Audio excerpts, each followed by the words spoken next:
Poštovani gledalci, dobar dan i dobrodošli u novu epizodu podcasta PST portala gerila.info. Kakvo vrijeme da se čovjek bavi novinarstvom. Gotovo da nema dana, a da ne postoje bar 2 ekskluzivne vijesti, 3 ekskluzivne reportaže, 4 ekskluzivna intervjua. Čak i u takvim okolnostima medijima je sve teže raditi zbog neprestanih napada na novinare i rigoroznih zakona koji se donose i koji tek treba da se donesu. Ako je velikim medijima i velikim redakcijama teško raditi, onim manjim je neuporedivo teže. U suštini nema malih i velikih medija, ima dobrih i loših novinara, dobrih i loših priča. Moji današnji gosti su Vanja Stokić, glavna odgovorna urednica portala e-Trafika i Bojan Trgić, glavni odgovorni urednik portala Mikromreža iz Gradiške i s njima ću danas da razgovaram upravo o tome kako izgleda novinarstvo i kako izgleda rad u uslovno rečeno malim ili manjim medijima. Gospodo i gospođice, dobar dan, dobrodošli i hvala vam što ste pristali da razgovarate za naš portal. Dobar dan, hvala na pozivu. Dobar dan. Dobar dan. Dobar dan, hvala na pozivu.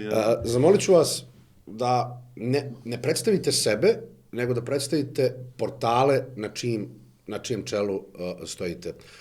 Šta je e-Trafika i kakvim se pričama zapravo e-Trafika bavi? Šta je njena uređivačka politika?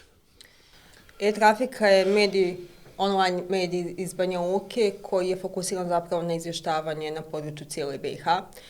Uslovno rečeno, što bi ti rekao, smo manji, imamo samo 2 zaposlenih, imamo nekih 10 saradnika koje angažujemo honorarno kad imamo novca za to. Mi smo zapravo fokusirani na izvještavanje o ljudskim pravima i manjinskim grupama, s tim da imamo i dio tima koji se bavi istraživanjem korupcije i nepotizma. Pored toga, veliku pažnju pridajemo neformalnoj edukaciji mladih novinara. Imamo jedan program koji traje 14 godina gdje mi obučavamo mlade ljude kako da stvaraju medijske sadržaje, kako da ih zatim plasiraju u javnost i to je zapravo neko područje u kom e-Trafika djeluje. Mi se već možda nekih 7-8 godina ne bavimo dnevnim novinarstvom, ne pokrivamo dnevne događaje, niti prenosimo tuđe tekstove. Znači, sadržaj na našem sajtu je isključivo naš autorski. Bojane, Mikromreža? Mikromreža je klasični lokalni portal. Mi djelujemo na području Gradiške, Srpca i Laktaša. Dijelom mi Brnjavora, mada nemamo dovoljno ljudi da pokrijemo i taj teren. Trenutno imamo 3 stalno zaposlenih i negdje još 5-6 ljudi angažujemo zavisno od priča, projekata i drugih stvari koje radimo na terenu. Pored toga što smo klasični lokalni mediji gdje obrađujemo bukvalno svaku informaciju koja je vezana za Gradišku, kad kažem vezana, to ne znači samo događaj koji se dešava isključivo u Gradišci, Laktašima ili Srpcu, nego recimo imamo problem depota koji je sad aktuelan, mi i taj problem obrađujemo, jer je dijelom mi Gradiška i Srbac i Laktaš su suvlasnici depota. Da se vratim na sam medij, pored toga što radimo, klasične lokalne priče, bavimo se istraživačkim novinarstvom, a ono što je negdje po čemu smo prepoznatljivi široj javnosti u BiH jeste to što radimo taj sportski dio gdje smo igrom slučaja u periodu pandemije došli na ideju da snimamo utakmice iz tih nižih liga i to je negdje zaživjelo i sad ne možemo to da prekinemo, jednostavno ljudi su navikli i dan danas imamo taj sadržaj. Doduše uklopili smo ga i u jednu emisiju iza linije koja je popularna u tom nekom sportskom svijetu, da kažem, pogotovo ljudima koji prate fudbal, tako da, to je ukratko nešto. Koliko Mikromreža ima zaposlenih? Trenutno 3 zaposlenih, ali angažujemo, ajmo reći, još 4 ljudi po ugovoru o djelu, zavisno od stvari koje radimo. Vanja, koliko je e-Trafika imala najviše zaposlenih u jednom trenutku ili je to uvijek bilo otprilike 2-3 ljudi? E-Trafiku sam ja osnovala, mislim da je ovo bitno da kažem, među osnivačima sam i ja i trebalo je 7 godina da se ja zaposlim na portalu. Znači, situacija je bila takva, 7 godina smo mi stvarali uslove da se jedna osoba zaposli. Najviše što smo imali je 4 zaposlenih. Recimo, prošle godine u ovo doba mi smo imali 4 zaposlenih, međutim, onda se situacija naglo krenula pogoršavati, onda smo otpustili 2 ljudi i sada smo tu nas. A šta se desilo, zbog čega ste morali da otpustite 2 ljudi? Pa ima tu problema i što se tiče financija, jer mi se finansiramo isključivo preko projekata, mi nismo komercijalni mediji pa da imamo reklame ili tako neke stvari. Plus, jako nam je teško naći pogodan kadar, ako ćemo iskreno. Ako mi nađemo novinare, onda nam je teško naći neki dodatni kadar, recimo menadžera društvenih mreža i slično. Tu su se smenjivali ljudi na pozicijama, tako da kombinacija ta 2 razloga. Bojane, koliko je zapravo teško te manje redakcije širiti? Postoji li, ima li mikromreža potrebu da recimo raširi svoju redakciju? Pa evo, malo prije sam spomenuo, mi imamo potrebu, recimo, nama je negdje cilj da, pored toga što djelujemo u Gradišci, pokrijemo ove 3 lokalne zajednice. Recimo u Laktašima do prije nekoliko mjeseci nismo imali nijedan medij koji je djelovao. Sad imamo Radio Laktaš koji je odnedavno počeo s radom. U Srbcu imamo lokalni radio, imamo Moj Srbac Info koji također ne radi u punom kapacitetu, da kažem, da pokriva sve priče.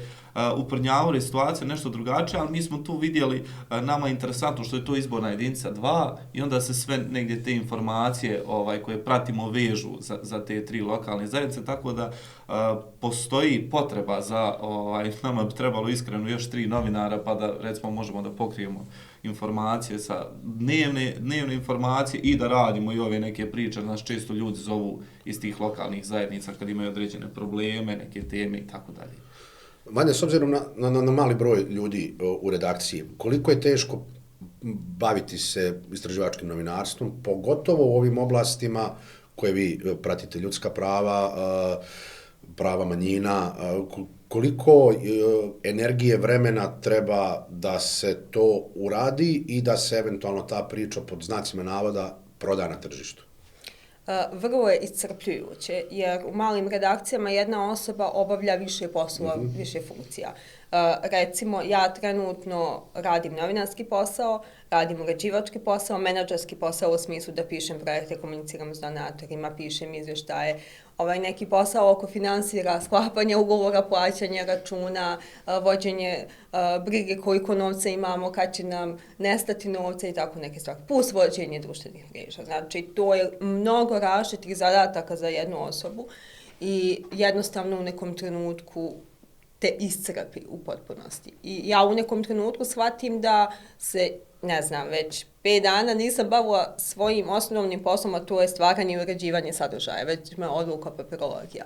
Ja sam jednom rekla i toga se često sjetim, ja zavidim kolegama koji dođu sa terena u redakciju i počnu odmah da obrađuju materijal. Ja se vratim u redakciju, onda moram da odradim svu papirologiju koja se nagomilala dok mene nije bilo tu. Tako da, srećom, naše priče nisu hitne koje mi radimo, što mi kažemo sporovoza. One ne moraju biti objavljene danas niti sutra, one mogu biti objavljene i za 5 dana većinom. Tako da mi damo sebi taj neki prostor da ih na miru odradimo. Međutim, to obično znači da mi krademo vrijeme od svog sna. Većinom stvaramo sadržaj noću kad ostali spavaju, kad nas ne zovu ni knjigovođa, ni ne znam, dobavljači i tako neki ljudi da nas ne prekidaju. Većinom ti sadržaji nastaju u naše slobodno vrijeme. Jesi li kad razmišljala o tome da ugasiš taj trafiku? Jesam, često sam se znala naljutiti, pa kažem sama sebi šta mene ovo treba u životu. Sama sebe nekako zapostavljam, svoj novinarski rad zapostavljam, ako ćemo iskreno, ali opet ne mogu da odustanim od nečeg što sam stvarala 14 godina. Ne znam koliko sam puta u redakciji, kad mi bude dosta svega, kažem, ja ću dati otkaz. I onda ostali se nasmiju, kažu, aha, kako da ne. I bila je jedna situacija kad sam stvarno dala otkaz i onda se ljudi smijeli, dala si otkaz sama sebi i 2 mjeseca nisam radila, niko nije htio da preuzme moju funkciju, da preuzme moje obaveze i moju platu, svi su onako rekli, a ne, ja neću. I onda je sve stalo na 2 mjeseca i onda sam se ja malo smirala i rekla, ok, ajmo opet. Bojana, kako funkcioniše mikromreža? imate li dovoljno sredstava, dovoljno pomoći, dovoljno projekata, dovoljno podrške da opstajete ili je to manje više borba iz dana u dan? Pa slična je situacija kao s Vanjom. Borba je iz dana u dan zbog činjenice, ovo baš što je Vanja rekla. Znači, vi ne možete da se bavite isključivo svojim poslom. Morate da brinete o papirologiji, morate da brinete o projektima, o aktuelnim projektima, o projektima na koje treba da aplicirate, onima koje ne prođete, jer svo to vrijeme vi ne možete vratiti. I kad negdje sve to skupite, mi smo se otprilike podijeli, ajde da ja ne moram raditi društvene mreže, da ne moram Instagram, Facebook i te neke stvari. Nego nas troje da preuzmemo, da ja uzmem na sebe dio papirologije i priče koje ću ja raditi, ne znam, politika, ekonomija, istraživačke priče, a da recimo kolega Marinko radi dnevne vijesti, pokriva taj dio, Bojana da radi taj tehnički neki dio, znači vizuale, društvene mreže i to nam je lakše negdje, morali smo se podijeliti. Ali često dolazimo do izazova gdje nam se završavaju projekti, a mi nemamo, drugi projekat da bi nastavili dalje, ali eto, imamo nešto marketinga, pa uspijevamo da opstanemo i mogu reći da meni recimo nije toliki problem novac koliko je vrijeme problem. Znači mi bi nekad i napravili neku lijepu priču i došli bi marketingom do nekih klijenata, ali vi jednostavno nemate dovoljno vremena od priča i obaveza koje sad imate. I onda se često zna da ljudi zovu i kažu pa dobro, kad će ona moja priča, kad će ono što smo uradili, a nemam vremena da sjednem, da to otkucam i to mi je negdje najviše krivo u ovom poslu, ali sa druge strane, ovo je negdje moj život. Kad odem na putovanja, nosim laptop i čitam, gledam, ispravljam i ono što me posebno boli jeste kad nekad napravimo neku grešku jer nemamo lektora, nemamo ljudi koji će to dodatno da pogledaju, nego mi napravimo u toj brzini, u pisanju ili napamet čitamo, već znamo šta smo objavili, kao još jednom da pročitamo, a to je to i na kraju nam se potkrade greška. To mi je negdje krivo kad se desi, ali jednostavno tako u malim redakcijama nemate dovoljno ljudi da neko to još pogleda dodatno, da vam ukaže na te neke stvari i tako dalje. Kakvu saradnju imate sa lokalnom vlašću, ako imate uopšte? Da, pa ta saradnja je izuzetno komplikovana. Znači, u jednom momentu vas doživljavaju kao neprijatelje kad objavite neku informaciju koja se njima ne sviđa, kad objavite neku priču. Onda ne možete dobijati odgovor na najobičniji upit prema gradskoj upravi. Onda kad objavite neku priču koja je pozitivna, pod navodnike. Mislim, objavljamo sve priče, i ove koje su pozitivne i ove koje su negativne. Onda oni omekšaju nakon nekog vremena pa vam odgovore na mail, pa tad dobijete. Mi smo znali za dan da dobijemo 5 odgovora na mailove koje smo poslali nazad mjesec dana. Tako da, mi smo negdje zauzeli stav, problem je bio recimo prije 4-5 godina kad smo mi aktivno počeli da radimo i kad smo počeli da radimo različite priče koje dotad nije niko obrađivao na našem terenu. Sad je dosta lakše jer su ljudi shvatili kako radimo. Mi smo se tako postavili i svi znaju mikromreža, oni to rade tako i navikli su na nas. Kažem, dosta izazovnije je bilo u prethodnom periodu. Vanja, s obzirom da se trafika financira, ako sam dobro shvatio, mahom iz projekata, kako je raditi u atmosferi koja je napravljena da svi mediji koji se financiraju iz projekata su od strane velikog broja, prije svega političara, ali određenih kolega, targetirani kao domaći izdajnici, strani plaćenici, ustaše, balije, vatikanski čuvari, masoni, zavjerenici protiv srpskog naroda. Dodao si ti tu još epiteta za koje nisam čula, moguće da i nije koriste. Pa jako stresno i naporno, sve to vam izvlači energiju bespotrebno. Ljudi nekako, u posljednje vrijeme kako se opet zakuvala ta priča oko registra stranih agenata, kako su usvojili zakon, ljudi su počeli na najobičnije naše postave na mrežama da pišu, a ko vas plaća? Znači, pričamo, ne znam, konkretno, bila je objava o epiduralnoj anesteziji na koje porodilje imaju pravo. To je usluga u porodilištu koju one dodatno plaćaju da ih porođaj ne bi bolio. To je zapravo lijek protiv bolova, jednostavno rečeno. I onda je jedan ljekar krenuo da negoduje, da neke razne teorije zavjere uvlači, ko nas plaća, mi smo NVO sekta, mi rušimo tradicionalnu porodicu, mi ovo, mi ono, mi po nekim stranim agendama radimo ovo, ono, želimo da srušimo Republiku Srpsku, čovječe, pričamo o Lego protiv bolova, mislim kako si uvukao sve to u tu jednu sasvim jednostavnu temu. Tako da ljudi su nekako, ja mislim da su više soluđeni i više ne znaju u šta da vjeruju, bombarduju ih sa svih strana i onda jednostavno tumaraju kroz tu neku šumu informacija i olajavanja koja stižu sa svih strana. Mi imamo vrlo specifičnu publiku kako se bavimo specifičnim temama i naša publika zapravo zna, mi smo vrlo transparentni uvijek bili, mi smo registrovani kao udruženje građana, finansiramo se projektima, mi to nikad nismo krili, jer smatram da ništa u našem radu nema pogrešno. Mislim, pričati o ljudskim pravima je po meni sasvim normalno. Pa da, svi mi imamo ljudska prava i svako treba da ih ima, ali se jednostavno nađe tako neko ko upadne iz vedra neba na naše mreže ili dođe do našeg sadržaja, onda krene da pravi neku buku. Ali jednostavno navikli smo. Nažalost, malo je glupo reći, ali mi smo godinama navikli na to, tako da sad jednostavno prijeđemo. S obzirom na to da je Narodna skupština usvojila ovaj zakon o NVO sektoru, odnosno stranim agentima, i da su inspektori Poreske uprave već posjetili nekoliko redakcija, između ostalog i ovu, a znam da je bila najavljena inspekcija i u tvom mediju, i je li bila inspekcija ili tek treba da bude? Inspekcija je u toku. Dobro. Znači, prošle sedmice je dvije inspektorice su došle kod naše knjigovođe. Mislim, žene su skroz okej. One su se najavile, ja sam se čula nekoliko puta s njima telefonom, tražile su dokumentaciju nazad 5 godina. Ja sam sve to odvezla pun gepek mog auta dokumentacije, jer mi moramo imati sve to jednostavno. I one su to sve pregledale i baš danas posle snimanja ovog podcasta idem da se nađem s njima, pošto su izrazile želju da me upoznaju i da im još malo detaljnije nešto objasnimo. Nije bilo nikakvih pritisaka, nikakvih... Ne, one su sasvim normalno komunicirale sa mnom. Mislim, poreske kontrole su inače redovna normalna stvar. To je sasvim okej da neko dođe i da kontroliše vaše poslovanje. Mene to uopšte ne zabrinjava.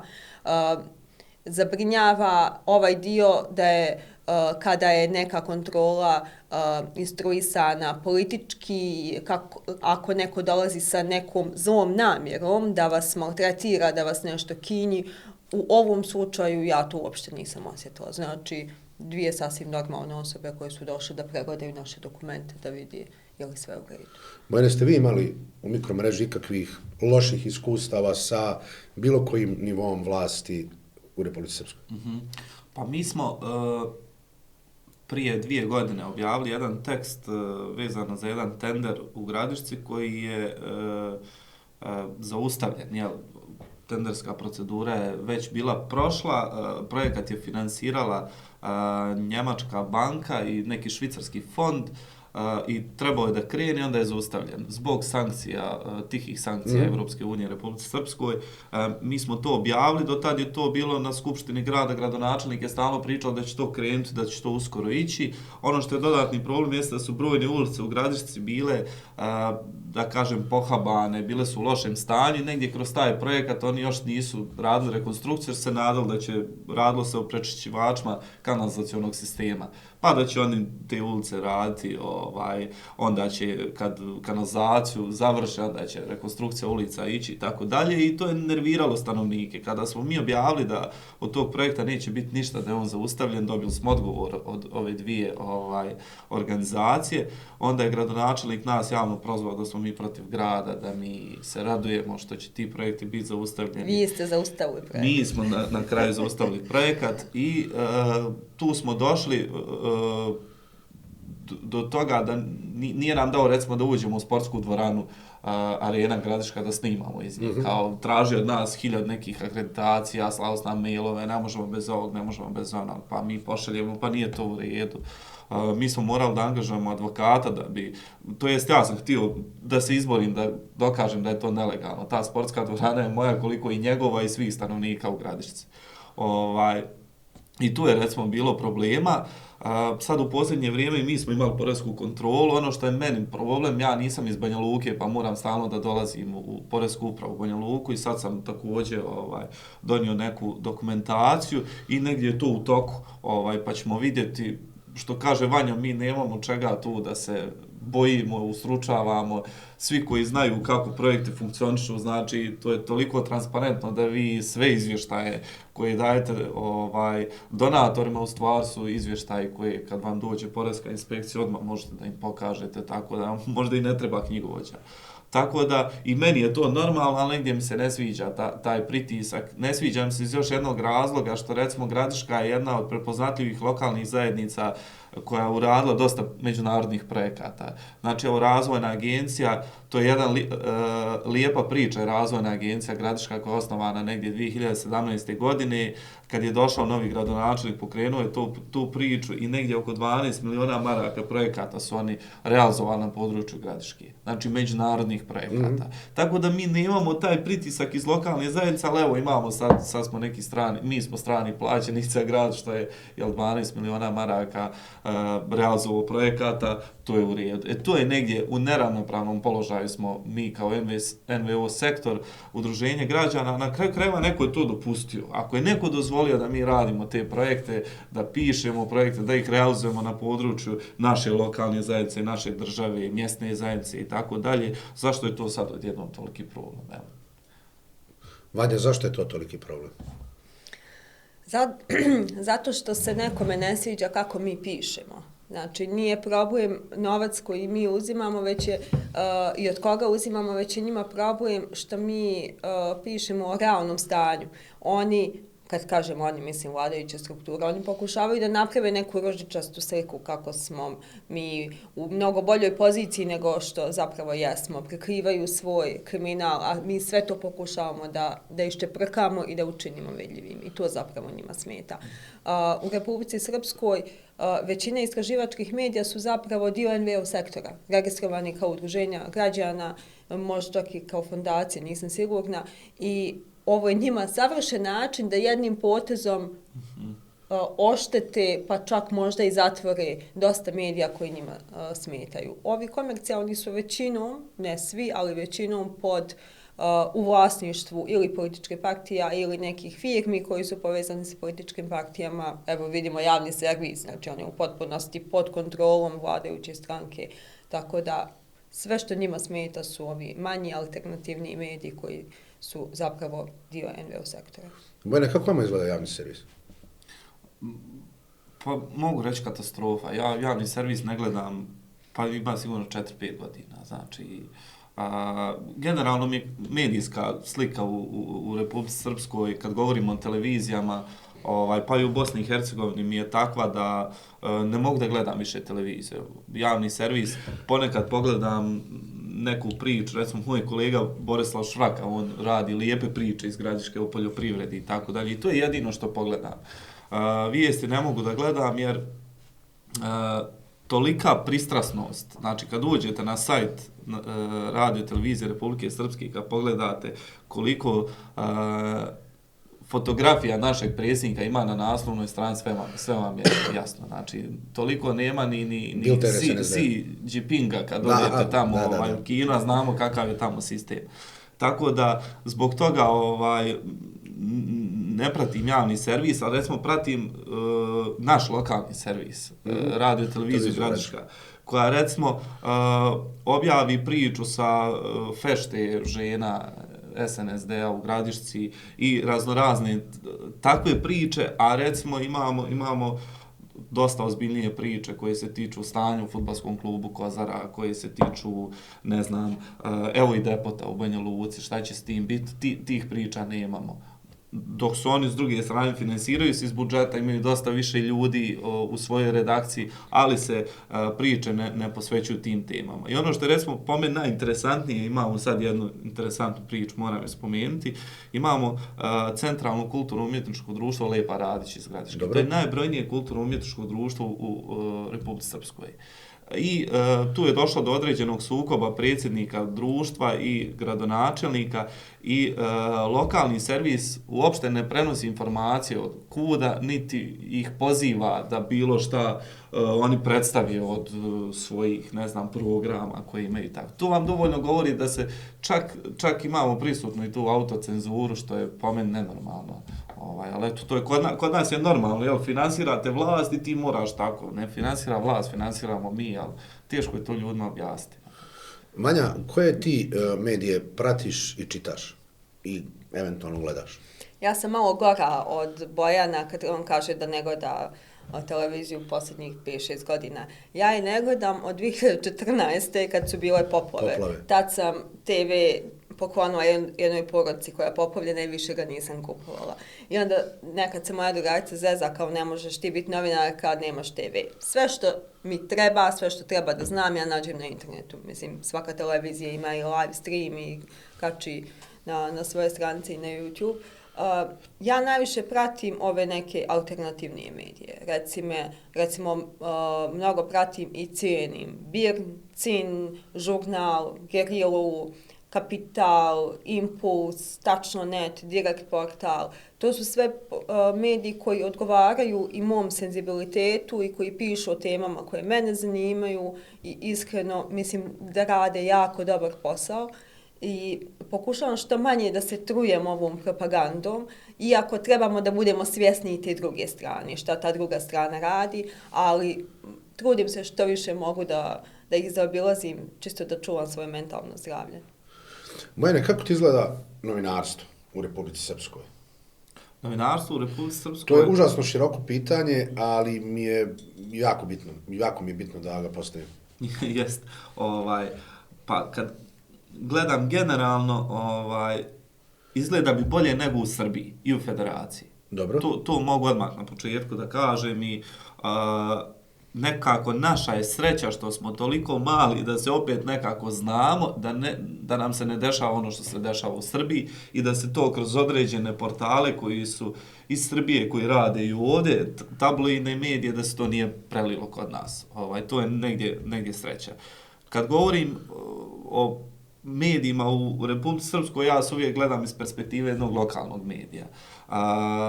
Ono što nama fali jesu zdravi lokalni mediji koji će donositi priče i negdje da zaokupe pažnju i ovih, da kažem, mainstream medija, većih medija.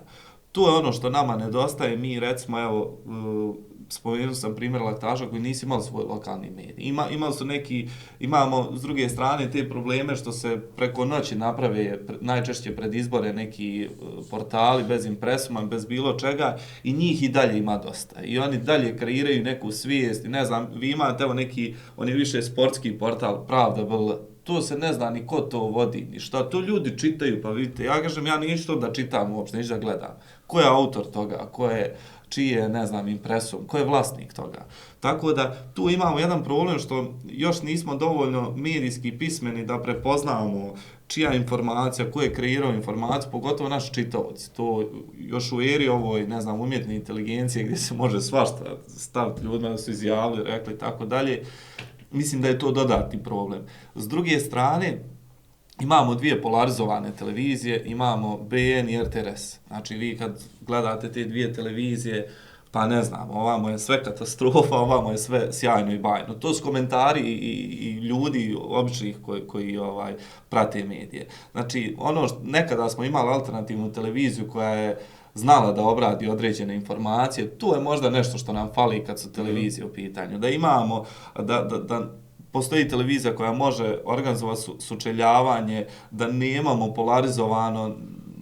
polarizovano novinarstvo gdje jedna strana navija za opoziciju, druga za vlast, nego jednostavno ovo što Vanja kaže, da imamo i televizije kao što imamo portale ove koje nas spomenula. Znači portal Kapital koji se bavi određenim temama, ima svoju nišu i vama je jasno šta vi možete naći na Kapitalu. Znači ja u svako vrijeme znam. Ono što je meni također pozitivno jesu nezavisne novine. Oni se i dalje trude da ostanu i nepristrasni, da sa tolikim brojem novinara i sa tolikim brojem informacija opet dobijemo relevantne informacije. Imali ste onaj slučaj u Srbiji, one nestale djevojčice, nezavisne su te bile koji su objavile pravu istinu o tom slučaju. Znači, to je negdje pozitivan primjer i ja to tako gledam. Kao što Vanja kaže, ima medije koje pratim od Federacije, Kliksa, pa i donekle Dnevnog avaza, nezavisnih novina ovdje kod nas, Kapitala i još ovih medija istraživačkih koji rade ove priče i to je to. Znači, nema šanse da kad bi pratio ove televizije i ovo sve da bi na kraju dana znao i šta su tačne informacije i šta je sve i objavljeno na kraju. A kad se spomenuo medijska pismenost, kako ljudi ne znaju da razaznaju pravi medij od lažnog, impresum, kontakt, potpisi na tekstove i ostalo, ja sam primijetila da ljudi ne znaju da razlikuju, toliko su sluđeni i bombardovani svim na društvenim mrežama, ne znaju da razlikuju Facebook stranicu od medija.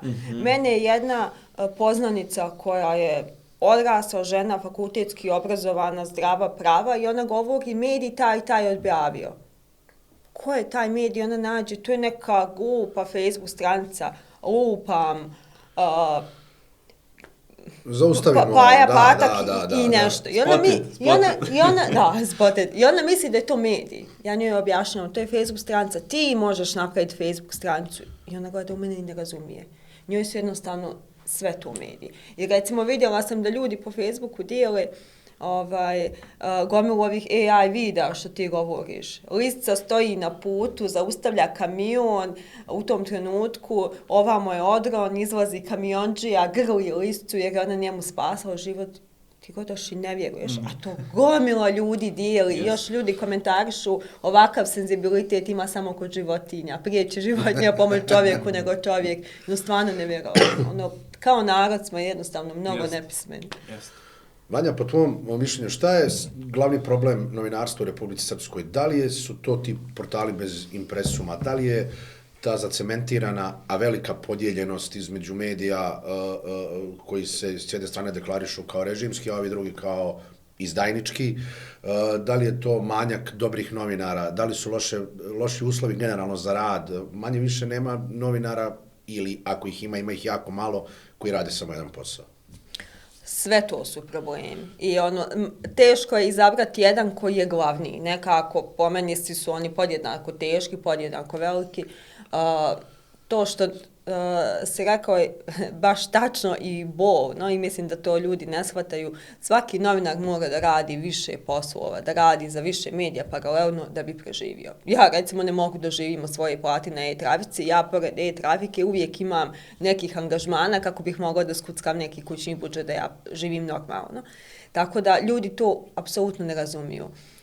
Isto tako ta duboka podjela između naših i njihovih medija, kogod da smo mi, a kogod da su oni. Manjak novca. Znači, ljudi misle da donatori ovdje donose novac u nekim džakovima, da samo bacaju na nas. To uopšte nije tačno. Svi mi se takmičimo između sebe. Donator objavi javni poziv, dodjeljuje, 5 projekata dijeli, prijavi se 300 medija, ne samo iz BiH, već iz regiona i vi se takmičite čija je ideja bolja, ko je to bolje napisao, ko ima bolje neke reference na prethodni rad. Te glava zaboli kad prođeš, šta sad treba raditi. Tako da, mnogo je tu baš problema i isto tako jedan od problema je ovo što smo sad pričali, što je publika generalno nepismena i ne zna u kakvim uslovima ni nastaju sadržaj, ni ko njih pravi. Ja kad sam počela da radim kao novinarka, to je bilo u novinama Press RS, pokojnim. I sjećam se kad je izašao moj jedan veliki tekst, moja tetka čita, a pazite, moja tetka nije ni neobrazovana, ni zatucana, ni glupa, ona je zdrava, prava, normalna. I ona čita i pita mene, a ko je ovo ovako sve po redu ovako napisao? Kažem, ja. A ko je ovu fotografiju snimio? Pa ja. Pa dobro, ko je stavio naslov? Pa i to sam ja. Sve je to bio moj posao i sve to sam očigledno dopao uredniku i on je to tako ostavio. I nekako, mislim da dosta ljudi misli da novinari prikupe neke informacije, pa to tamo neko oblikuje i objavi. I recimo to je jedan od razloga zašto mi imamo taj program već 14 godina za mlade novinare, da oni shvate, to je na neki način i medijsko opismenjavanje, da oni shvate kako se bira tema, kako se biraju sagovornici, kako se formuliše pitanje, kako se pristupi nekome, kako se oblikuje tekst, pa kako se taj tekst plasira onda u javnost, prođu oni gomilu tih koraka, jer mislim da je jako bitno da znaju da ono, većina njih ne ostane u novinarstvu, ali oni počnu kroz taj naš program da drugačije posmatraju medije i jednostavno vide trud koji se nalazi iza. Ljudi ne shvataju da mi na nekom tekstu radimo po nekoliko mjeseci. Ja sam jedno vrijeme objavljivala, ne znam, zadnjih 5 dana sam bila 26 sati na terenu, imam 9 sati snimljenog materijala i to sam sve strpalo u jedan tekst koji ćete vi da pročitate za 10 minuta. I onda na kraju kažete, pa, i nije mi nešto. Ako mogu da dodam samo ovdje, po meni najveći problem medija u BiH je što mi još nismo našli način kako da naplatimo svoj rad. Znači, kako da naplatimo informaciju koju plasiramo.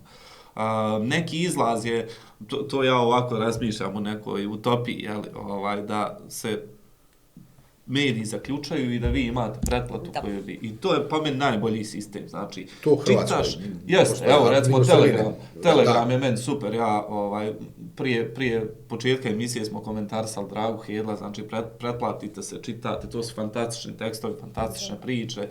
Znači, to je neka budućnost i tu i građani mogu imati svijest, aha, ja ovo plaćam, ja želim takve informacije dobijam. I to je nešto što u Bosni i Hercegovini treba da se promijeni. Dok god se to ne promijeni, mi ćemo raditi 3 posla, mi ćemo, ne znam, ovo što Vanja kaže, trošiti sate i sate, ogromnu energiju, taj tekst će se pročitati danas, sutra će biti neki pres u palati, to će se sve zaboraviti i ići će dalje druge priče.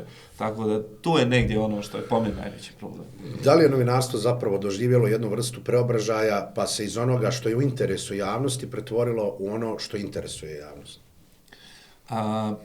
Pa dijelom jeste.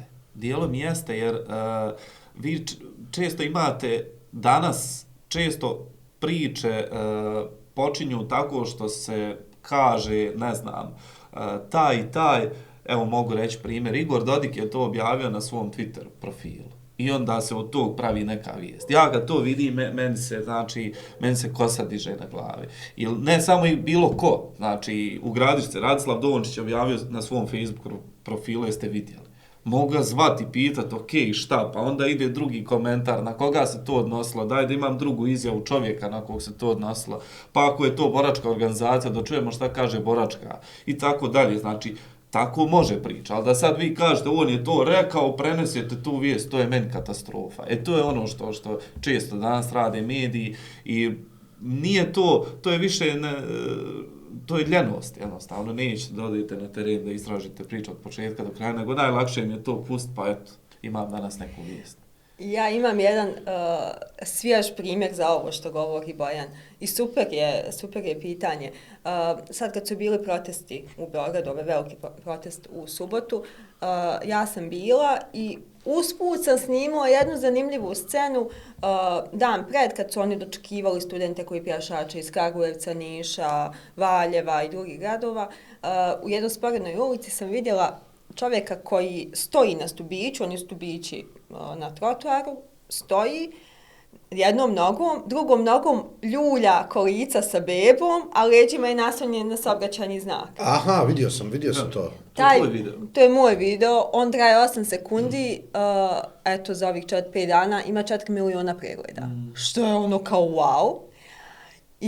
Ali s druge strane me to ljuti zato što sam ja prije 2 godine radila 10 mjeseci na dokumentarcu koji traje 45 minuta, koji je osvojio 30 nagrada u Evropi, Aziji i svijetu na filmskim festivalima, osvojio je 3 bitne novinarske nagrade, koji ima 4000 pregleda. I to je baš to. Da, mjera. Da. Bojne, da li je teže imati mediji u Gradišci ili u Banja Luci? Pa zavisi kako to posmatrate. Izazov lokalne zajednice, manje lokalne zajednice u kojoj radite, kao što je Gradiška, jeste što se mi manje više svi znamo. Ja sad odem da pratim suđenje neko. Šta god da objavim, nekom se neće svidjeti. Neće svidjeti advokatima, neće svidjeti onima kojima se sudi, tužiocima, sudijama. I sve su to ljudi koje ja srećem u Gradišce. Znači, danas prođem krug, velika je vjerovatnoća da ću ja od tih 10, 5, 6 ljudi da sretnem. Ono što je s druge strane interesantno, kad se tako postavite na jedan način da radite tako priče, ljudi to prihvate. Recimo, u Gradištu su prihvatili da mi radimo, i ja kažem ljudima, bez obzira o kome se radi, kad je neka informacija, pa joj, uhapšen mi prijatelj, sin, komšija, nemoj, mi to radimo tako, objavljujemo i to je to. Znači, morate jednostavno sami sa sobom da neke stvari riješite i kad jednom odlučite da ćete tako raditi, nema ono, dobro, ovom ću progledati kroz prste, ovom neću. Sa druge strane, u Banja Luci je teško naći svoj prostor. Znači, dosta je medija, veći je grad, ne znam, više je tema koje se mogu raditi i svi manje više rade te teme. I sad, evo recimo, Gerila je lijep primjer kako se i kroz istraživačko novinarstvo, ali i kroz neki malo drugačiji pristup može doći do svoje publike. Ja iskren budem, najčešće informacije tražim na Gerili kad je Banja Luka u pitanju. Jer vidim da se baš prate stvari onako kako je meni interesantno. I kroz kad je u pitanju gradska skupština i kad je u pitanju republički nivo. Tako da, opet kažem, kako se postavite i bitno je da nađete neku svoju nišu. Ako vi dođete i kažete, ne znam, možete imati neki cilj, ali da bi došli do njega morate ići nekim manjim koracima, ne sad odjednom ja ću sve te teme pratiti, u tom se samo možete da izgubite. A sa druge strane i u Banja Luci veliki pritisak, jer nije to toliko veliki grad, a često dolazite na preskonferenciji, evo vidimo šta se dešavalo na kraju krajeva i tebi šta je bilo na jednoj preskonferencija. I onda to ljudi kažu, joj, pa šta je to? Nije, onda imamo onaj slučaj Okuke koji tamo nešto se zavraća na novinare i tako dalje. Znači, i to sam također htio reći, evo dok sad na drugu temu, ali i mi moramo biti jedinstveni u nekim stvarima. Znači, kad se desi tako neke stvari, mi mora da se postavimo, da ne daj Bože se ne desi neke teže stvari. Jer ono što se desi vanji, ko garantuje da sutra neće desiti meni? Znači, to je samo pitanje vremena kad ćemo mi naletiti na čovjeka koji je na određene stvari spreman, iz neznanja, što je pogrešno informisan, što je nahuškan i tako dalje. Vanja, ti si bila svojevremeno nekoliko puta legitimisana, pogotovo dok su trajali protesti Pravde za Davida. Nekoliko puta si napadana, jednom si bačena. Bar da ja znam jednom. Da. Napadi na novinare ne prestaju.